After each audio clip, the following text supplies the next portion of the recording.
December 20, 2017 Q, you know IRA, I thought this was going to be fun this year with pretty much the whole team back and, we thought, with a chip on their shoulder.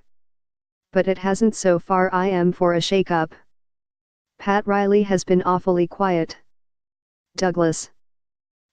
First, I would never confuse lack of comment from Pat Riley with lack of oversight. The Heat very much believe in a single voice approach, and during the season that voice belongs to Erik Spoelstra. To your greater point, I believe those most disappointed are those who expected a duplication of last season's 30-11 finish. That expectation was unrealistic with so many career seasons produced by this roster.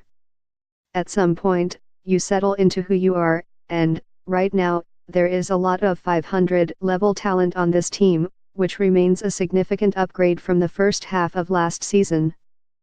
Spoelstra's teams have routinely gotten better of the second half of season, and I would expect that is where any major strides would be made. Health, of course, permitting. What the Heat rolled out there Monday hardly was the Heat. Depth was the biggest selling point on this team. And now with injuries, we lose to the worst team in the league. The roster is not good enough to make the playoffs, let alone win a playoff series. The Heat need to be active with trades to try to improve the roster.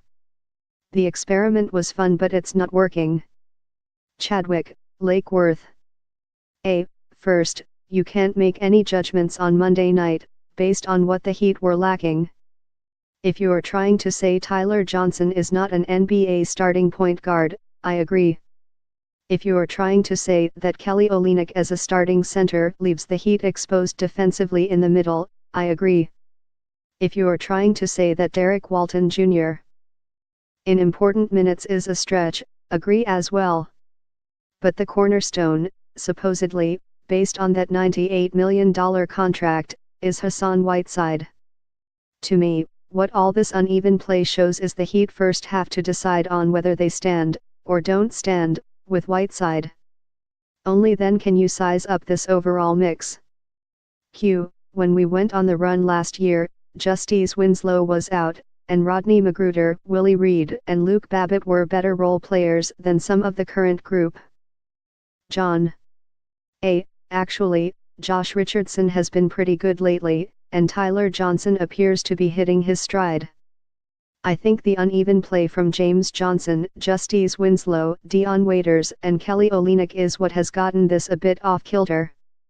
And even Bam Adebayo, for all his youthful zeal, still can be found out of position defensively.